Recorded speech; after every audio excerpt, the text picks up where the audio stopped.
આટલા મોડા અમે આવ્યા છીએ, કલાક જેવો મોડો, 2 કલાક એવા મોડા પડ્યા છતાં તમારો બધાનો ઉત્સાહ જોઈને, તમારો બધાનો ઉમંગ જોઈને લગભગ અમે આજે ગોપાલભાઈ સાથે સવારે રાકેશભાઈ ને બધા 10 વાગ્યાથી મીટિંગો ચાલુ કરી છે. અમે 10 વાગે મોસ્તાથી ચાલુ કરી બપોરે આખા યાત્રામાં હતા અને આજે 11 વાગ્યા સુધી મીટિંગો કરીએ છીએ. પણ તમારો ઉત્સાહ જોઈને અમારી ચિંતા અને અમારો થાક ઉતરી જાય છે અને વાતો કરવામાં મજા આવે છે.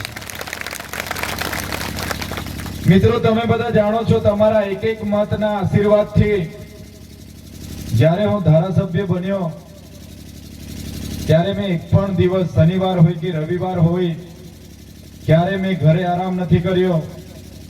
મારું ડેડિયાપાડામાં કાર્યાલય ચાલુ કર્યું, સાગબારામાં કાર્યાલય ચાલુ કર્યું. કોઈ પણ વ્યક્તિ આવે, નાનું મોટું કામ લઈને, સુખે દુઃખે ખબર લઈને બધા જ લોકોને મળું, એનું કામ કરું. ગુરુવાર આખો દિવસ ડેડિયાપાડા હોય, સોમવાર આખો દિવસ સાગબારા હોય. મહિનાનો પહેલો ગુરુવાર ડેડિયાપાડાનો લોક દરબાર ભરો, સાગબારાનો લોક દરબાર ભરો. તમે જોયું હશે વિધાનસભામાં પણ આપણે એટલા બધા બોલ્યા છે સરકાર સામે કામો કરાવવા માટે. વિપક્ષમાં હોવા છતાં જે રીતે ડેડિયાપાડામાં આપણી પ્રગતિ ચાલતી હતી, કામો કરવામાં આગળ ચાલતા હતા, તમે જોયું હશે જે રીતના આપણા વિસ્તારના ચીકદાના, ભરાડાના ગામોના જ્યારે બાળકો અમારી પાસે આવ્યા અને કીધું અપડાઉન કરવા માટે પૂરતી બસ નથી મળતી સાહેબ, તાત્કાલિક ધોરણે એમને કીધું ચાલો આપણે 9 વાગ્યા હતા અને ઓફિસે વિદ્યાર્થીઓ આવ્યા અને બસની સુવિધા નથી ની ફરિયાદ લઈને આવ્યા. તાત્કાલિક ધોરણે એસટી ડેપોએ ધારાસભ્ય તરીકે ગયો. એ વખતે તેમના સેક્રેટરી ગુજરાતમાં ગાંધી સાહેબ હતા, ગાંધી સાહેબને ત્યાંથી ફોન કર્યો, મારા વિદ્યાર્થીઓને અપડાઉન કરવા માટે બસની સુવિધા નથી, જો તમે અમને અમારી બસો, વનબંધુ કલ્યાણની બસો નહીં આપશો તો તમારા ડેપોને અમે હમણાં જ તાળું મારીએ છીએ. તાત્કાલિક 15 બસો એમણે ફાળવી આપી દીધી છે. એવી રીતના મારા ખેડૂત મિત્રો આવ્યા હતા, મને કીધું સાહેબ આ જીબી વાળાના બહુ ધાંધિયા છે, 4 વર્ષ થઈ ગયા, અરજી કરી, હજુ લાઈટ નથી આપતા, ખેતીવાડીની લાઈન મારી બાકી છે. એ ખેડૂતોને કીધું મેં ચાલો મેં તમારી સાથે આવું છું. ત્યાં ગયા, પેલા એન્જિનિયરને બહાર બોલાવ્યો, કીધું કે ભાઈ કેમ આ બધી લાઈનો બાકી છે, કેટલી બાકી છે? એ ભાઈ કીધું સાહેબ 1021 અરજીઓ 4 વર્ષથી પેન્ડિંગ છે. મેં કીધું કેમ પેન્ડિંગ છે? ગ્રાન્ટ નથી. મેં તાત્કાલિક એમના એમડી દક્ષિણ ગુજરાત વીજ કંપનીના એમડી ને ફોન કર્યો. મેં કીધું અમારા આદિવાસી ખેડૂતને કેમ અન્યાય કરો છો? અમારા ત્યાંથી તમે વીજળી લઈ જઈને કારખાના વાળાને આપો છો, ખેડૂત માંગે છે તો 4 વર્ષ સુધી કેમ આપવામાં નથી આવતી? એને મેં કીધું જો તમે આ 1021 ખેડૂતોની લાઈનો હમણાં 2 મહિનામાં નહીં ખેંચશો તો તમારા જીબી ના તાળા વાગી જશે. અને 2 મહિનામાં 1021 ખેડૂતોની લાઈનો ખેંચાઈ ગઈ. એક દિવસે દવાખાનામાંથી ફોન આવ્યો, એને કીધું કે સાહેબ અમારી ઘરનાની ડિલિવરી છે ને અહીંયા તો કૂતરા ફરે છે. દવાખાને ગયો તો ખંડેર હાલત, દરવાજા આમથી જાય ને આમથી કૂતરા. તાત્કાલિક આરોગ્ય મિનિસ્ટરને કીધું કે ભાઈ બિલ્ડિંગ તૈયાર છે, કેમ ઉદ્ઘાટન નથી કરતા? એમણે કીધું કે અમારા મુખ્યમંત્રી સાહેબ સમય આપે તો કરીએ. મેં કીધું આજે ગુરુવાર છે, સોમવાર સુધી જો દવાખાનું નહીં ચાલુ થયું નવી બિલ્ડિંગમાં તો આ અહીંથી બધા તાળા વાગીને તમારા ડોક્ટરોને બધાને મોકલી આપીશું. શનિવારે રાતે 12 વાગે દવાખાનું ચાલુ કરવું પડ્યું હતું. ત્યારે એવી જ રીતે બધી જ બાબતો, રોડની બાબતો હોય, ધારાસભ્યના જોબ નંબર પર આ બ્રિજ ને રોડોની મંજૂરી થઈને આવે છે. હું ક્યારે ટીકમ લઈને ઉદ્ઘાટન કરવા નથી આવતો. એ કામ ફોટા પડાવવાનું મારું નથી, મારે તો લોકોને સુવિધા આપવાનું કામ છે. એવી રીતના પીવાના બોર માટે ચૂંટાયા બાદ તાત્કાલિક 3 ગાડી રાત દિવસ જ્યાંથી પણ ફોન આવે ઓફિસે લખાવી જાય, એના ઘરે અઠવાડિયામાં ગાડી પહોંચી જાય. એવી રીતના ગયા વર્ષે માત્ર 1 વર્ષમાં 5 મહિનાની અંદર ડેડિયાપાડા અને સાગબારામાં 470 પીવાના પાણીના બોર મોટર અમે કર્યા છે. ત્યારે આવી તો કેટલી કામગીરી વિધાનસભામાં મને એક જ સત્રમાં બેસવાનો સમય મળ્યો. આ વર્ષે તો જેલમાં હતો, પ્રશ્નોત્તરીમાં ભાગ નથી લેવાનો મળ્યો. ગઈ વિધાનસભામાં તમે જોઈ લો, આજે પણ તમે રેકોર્ડ કરાવશો તો ચૈતરભાઈએ વિધાનસભામાં જે પેન્ડિંગ સનતો છે એના માટે અવાજ ઉઠાવ્યો હતો. કુપોષણ બાળકો આ નર્મદા જિલ્લામાં 12,333 છે, એમના માટે અવાજ ઉઠાવ્યો હતો. યુવાનોને આ જીઆઈડીસીઓમાં કાયમી નોકરી મળે એના માટે મેં સરકાર સામે લડ્યો હતો. ટેટ પાસ ઉમેદવારોની શિક્ષકોની ભરતી થાય એના માટે મેં વિધાનસભામાં સરકાર સામે લડ્યો હતો. આ વિસ્તારોમાં એક માસ્ટરથી શાળા ચાલે છે, ત્યાં માસ્ટરોની ભરતી થાય, ઓરડાઓની બાંધકામ થાય એના માટે સરકાર સામે ત્યાં લડ્યો હતો. અને જળ જંગલ જમીન જે આદિવાસીનો અધિકાર છે એ આદિવાસીઓને મળે એના માટે તમારો દીકરો તમારા વિધાનસભામાં તમારા માટે બોલ્યો છે. ત્યારે આજે જોઈ લો, તમારા આશીર્વાદથી ધારાસભ્ય બન્યા બાદ 182 ધારાસભ્ય ગુજરાતમાં છે. 182 ને કોઈ ઓળખતું નથી. આજે તમારા દીકરાને આખું ગુજરાત ઓળખે છે, એ તમારા આશીર્વાદ છે. ત્યારે આ સરકારને ગમતું નથી ખોટા કેસ કરીને મને જેલમાં નાખી દીધો. મારી ધર્મપત્નીને જેલમાં નહીં ગયા, મારી બહેનોને જેલમાં નાખી દીધા, એમના જમાઈઓને જેલમાં નાખી દીધા અને દબાવે, ટોર્ચર કરવામાં આવે. ભાજપમાં ભળી જાવ તો કારકિર્દી ખતમ કરી દઈશું. 3 મહિના સુધી એ લોકોની હેરાનગતિ વેઠી, છતાંય અમે ભાજપમાં નથી ગયા અને એ લોકોને કીધું તમારે જેટલી જેલો કરવાની હોય કરજો. આ ચૈતર વસાવા છેલ્લા શ્વાસ સુધી આદિવાસી સમાજ માટે લડવાના છે, ભાજપ સામે લડવાના છે. ત્યારે જોઈ લો, જેલો કરાવી પછી પણ સંતોષ નહીં થયો. જજે કીધું કોઈ પુરાવા નથી, કોઈ બનાવ નથી બન્યો, અમારે કેટલું જેલમાં રાખવાનું છોડી દીધા અમને. પણ આ સરકારે ખોટું એફિડેવિટ રજૂ કર્યું અને એક ધારાસભ્યને ગુજરાતના ઇતિહાસમાં પહેલીવાર કોઈ ધારાસભ્યને પોતાના વિસ્તારમાં પગ નહીં મૂકવાનો એવી કાયદો બનાવી દીધો, એવી શરત મારા પર નાખી દીધી. 5.5 મહિના મને મારા વિસ્તારમાં, મારા ગામમાં, મારા પરિવારમાં, મારા ડેડિયાપાડા અને સાગબારાની જનતા વચ્ચે નથી આવવા દીધો. મને નર્મદામાં પ્રવેશ બંધી ફરમાવવામાં આવી, ભરૂચમાં રહેવા દેવામાં નહીં આવ્યો. પણ એ સરકારોને કહેવા માંગુ છું, તમે નર્મદા જિલ્લામાં નહીં આવવા દેશો, તમે ભરૂચ જિલ્લામાં નહીં રહેવા દેશો, પણ આ ચૈતર વસાવા તો લોકોના દિલમાં રહે છે, ત્યાંથી ક્યારે મને કાઢવાના નથી. ત્યારે આ જેલનો જવાબ આ વખતે લેવાનો સમય આવી ગયો છે. આ ચૂંટણીમાં તમારે એનો બદલો લેવાનો છે. મને તમારા સુખ દુઃખમાં આવવા નથી દીધો. મને તમારી સમસ્યા, તમારા પીવાના પાણીની સમસ્યા હતી, તમારા રોડની સમસ્યા હતી. આ વર્ષે મને એમણે કામ નથી કરવા દીધું, એનો બદલો તમારે આ વખતે લેવાનો છે. આટલા કામ અમે 1 વર્ષ દરમિયાન કર્યા છે. અમે આદિવાસીઓ માટે ખોટા સર્ટિફિકેટો કેમ આપ્યા એના માટે સરકાર સામે લડ્યા છે. અમે જ્યારે બાળકોને શિષ્યવૃત્તિ 2 વર્ષથી નથી મળી, ગાંધીનગરમાં બાળકોની શિષ્યવૃત્તિ માટે બિરસા મુંડા ભવનનો મેં ઘેરાવો કરી, બીજા જ દિવસે 62 લાખ વિદ્યાર્થીઓને શિષ્યવૃત્તિ આપવાનું કામ મેં કરાવ્યું છે. ત્યારે મનસુખભાઈ ચૈતર વસાવાને ગાળો દેવા કરતા તમે તમારા 30 વર્ષના કામ બતાવો લોકોને અને મત માંગી જાઓ. મને કોઈ વાંધો નથી. મને ગાળ દેવાથી આદિવાસીનો ઉદ્ધાર થતો હોય તો મને 2 ગાળો વધારે દેજો, મને કઈ વાંધો નથી. પણ તમારી સરકાર હોવા છતાં તમે કામ નથી કર્યા અને આજે ગાળો દઈને મત લેવા નીકળેલા છો તો તમને શરમ આવી જોઈએ, તમારા નેતાઓને શરમ આવી જોઈએ. આજે ભાજપ આખું ડરી ગયું છે. આ ચૈતર વસાવાને હરાવવા માટે જેલો કરાવે, અંત્ર મંત્ર તંત્ર યંત્રનો ઉપયોગ કરે, ખોટી કેસો કરે, દુનિયા કરે. આખી ને આખી પાર્ટીઓ વાળાને લઈ લીધા, ત્યાંના નવી પાર્ટીઓ ત્યાં ઉભી કરાવી, ઘણા અપક્ષ નેતાઓ ઉભા કરાવ્યા, કરોડોપતિને લઈ લીધા કે ચૈતર વસાવા લઈને આવવા જોઈએ.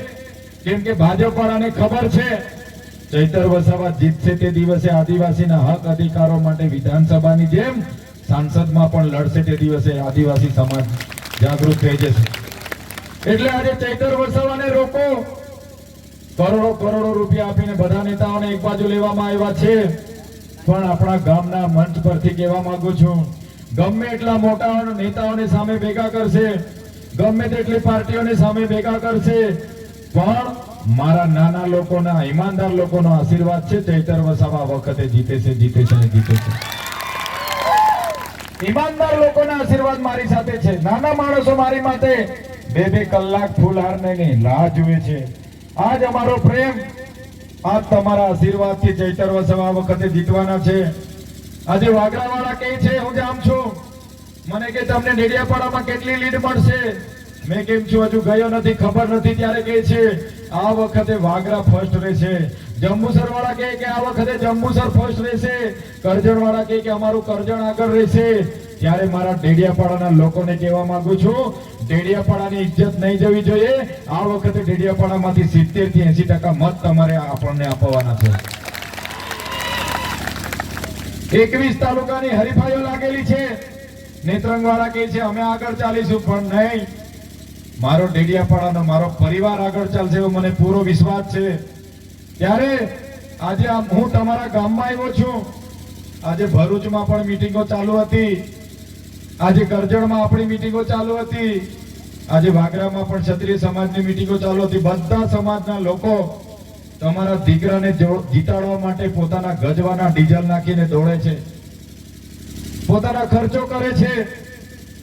એટલા માટે તમને હું કહેવા માટે આવ્યો છું, આ તમારો દીકરો જે દિવસે જીતીને જશે તે દિવસે માત્ર ડેડિયાપાડા નહીં, માત્ર ભરૂચ નહીં, માત્ર ગુજરાત નહીં, આખા દેશના લોકો તમને અભિનંદન આપવાના છે.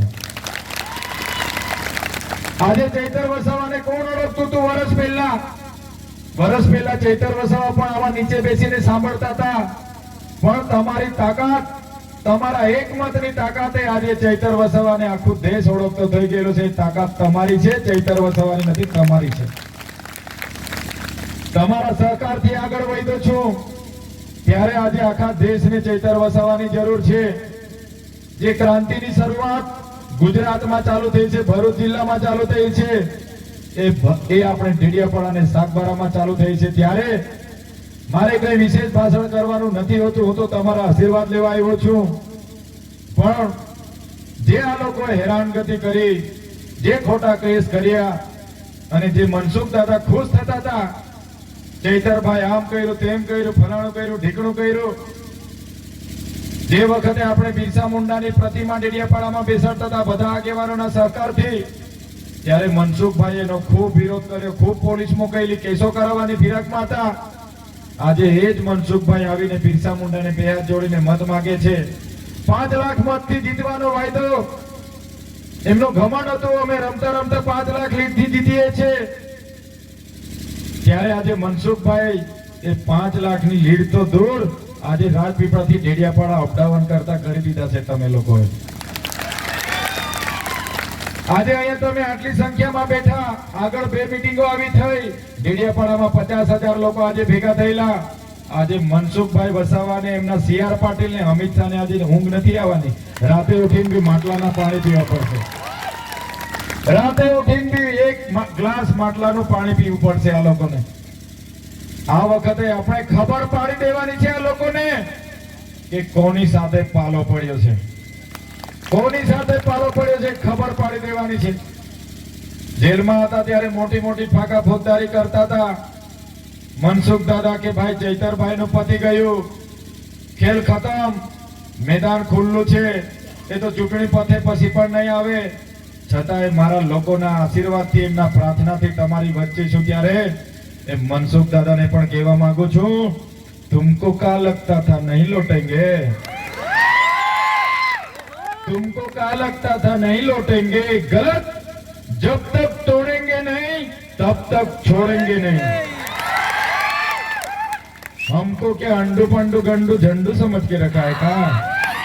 ये चैतर वसावा कभी झुकेगा नहीं.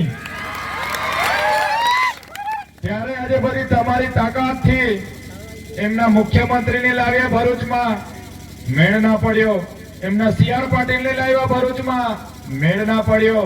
હમણાં 3 દિવસ પહેલા એમના અમિત શાહને લાવ્યા હતા, અને અમિત શાહ તો લોકો નહોતા, પબ્લિક નહોતી, એટલે બેબાકડામાં એવું નિવેદન કરી ગયા કે ચૈતર વસાવા આદિવાસીઓ માટે લડે છે, એ અર્બન નક્સલી છે. અલા અમે આદિવાસીની જળ જંગલ જમીનની વાત કરીએ, સંવિધાનની વાત કરીએ, હક અધિકારની વાત કરીએ એટલે અમે નક્સલી થઈ ગયા. એ અમિત શાહ એવું પણ બીજું કહી ગયા એમના નેતાને. એમણે કીધું કે અમારા મનસુખ દાદા તો કાળિયા ભૂતની જેમ છે. કીધું તું ને? એમનું ભાષણ જોયું તો મેં કીધું મનસુખ દાદા તમારી પાર્ટીમાં તમારી આવી ઇજ્જત, તો હવે બધું છોડો. ઉંમર પણ થઈ ગઈ છે, ત્યારે આ વખતે મનસુખ દાદાને હવે આપણે આરામ આપી દેવાનો છે. આરામ આપી દઈએ ને. ગમે તેવી વાતો ગરમ થઈ જવાની, ગાળાગાળી કરવાની આ વખતે હારે છે, ત્યારે નવી નવી નિવેદનો, નવા નવા ફલાણા ઢીકણા, ફલાણું ઢીકણું પોતાની કામગીરી ગણાવીને મત લઈ જાઓ. એ જ વાત કરવા માટે એમને કહીએ છીએ. અને સમય વધારે થયો છે ત્યારે વધારે વાતો નથી કરતા, પણ હવે આપણી પાસે 5 દિવસ છે. એક એક મત તમારો કિંમતી છે. તમારો એક મત તમારા દીકરાની હાર અને જીત નક્કી કરવાનો છે.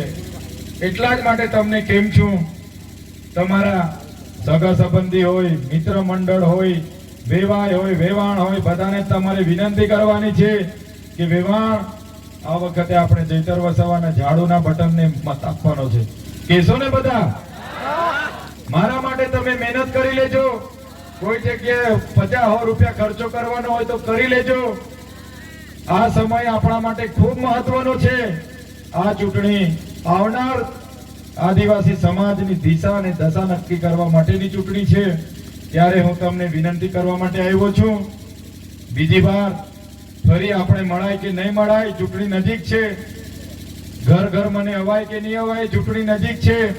પણ આજે મળ્યા છે ત્યારે તમારા બધાના મત, તમારા સગા સંબંધીના મત, મિત્ર મંડળના મત આ વખતે ઝાડુના બટન પર દબાવીને તમારે મને વિજયી બનાવવાનો છે.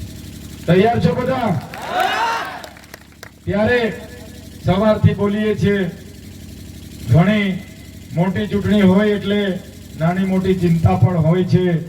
પણ મને હતું કે મને જવા નથી દેતા, શું થશે, શું થશે, શું થશે. પણ આજે ભરાડામાં તમે બધાને જોઈને મને એવું લાગે છે કે હવે મારે ચિંતા કરવાની જરૂર નથી. હવે તમે જ બધા લડી લેશો, તમે જ બધા ચૈતરભાઈ બની જશો એવું મને લાગે છે. ત્યારે વધારે વિશેષ નથી કહેતા, સમય પણ ઘણો